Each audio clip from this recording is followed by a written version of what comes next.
My dear brothers and sisters, all of us gathered here and those taking part in this Mass across the world, I'm sure have our own life story.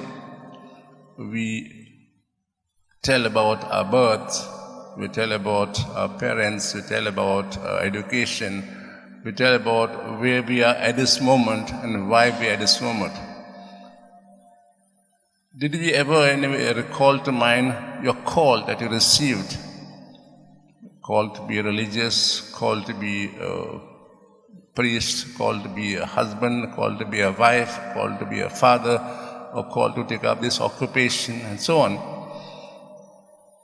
I'm sure none of us have, because we normally live a life as we move ahead. We meet so-and-so partner and we don't realize it's a call to choose so-and-so person, to call to choose so-and-so occupation. And then once we have chosen so-called our occupation or lifestyle, we in a way through that lifestyle tell us who we are. That we are so-and-so, we belong to this faith, so-and-so is our guru, so-and-so our God. So in a way course of life we tell about who we are. Today, gospel passage we heard about St. Matthew himself telling about his life story in the context of Jesus. We know that he was a tax collector, a Jew, but working for the Romans. And you know well that those times the Jews hated the Romans because they occupied their land. So anyone who worked for the Romans were despised, hated, looked down, because they are not faithful to them, to their own so-called, not religion, but their own country, or something, some others. So none of the Jews mixed with so-called these people who worked for the Romans, because they are tax collectors, these all sinners. And therefore, Matthew, in a way, lived a lonely life because his only friends were his own so kith and kin. In a way to say, his own friends were tax collectors and not other Jews because they despised them. Whether the Pharisees, whether they are, so maybe even her own brothers and sisters or relations, they hated it because he was a tax collector. But Matthew tells us that as he was doing his work, he received a call from somebody to give up his lifestyle and to be something else. When Jesus saw Matthew, he did not see him as a tax collector, as a human being who will do great things for him. And that tells us, he heard the words, "Come, follow me." Matthew had never seen Jesus, never heard about him. Just that at that moment, just looked at him and loved him. It says, and he heard his words, "Come, follow me."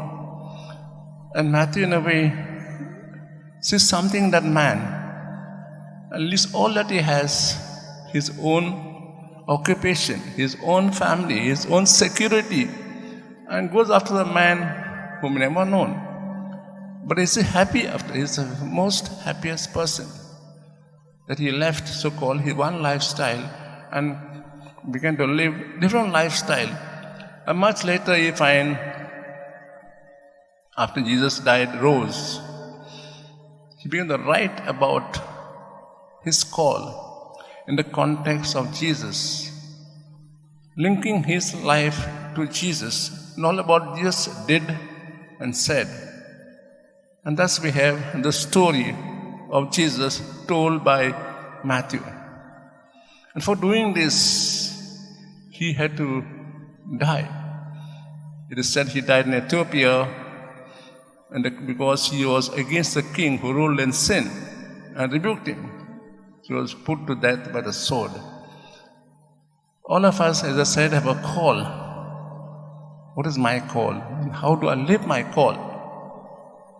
Does my words or do my works tell who I am? Or am I afraid to tell others who I am, that I have a call to be the brother of Jesus?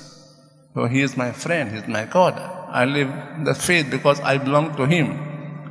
Or am I scared to tell others all the love mercy I've received from God, I'm unwilling to share it with others. Jesus loved Matthew. He also loved all of us.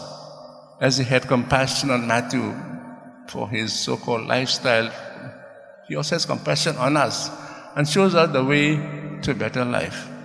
We pray for ourselves and thank God for the gift of our old life, for our name. We pray that we, in our own day-to-day life, live to our calling.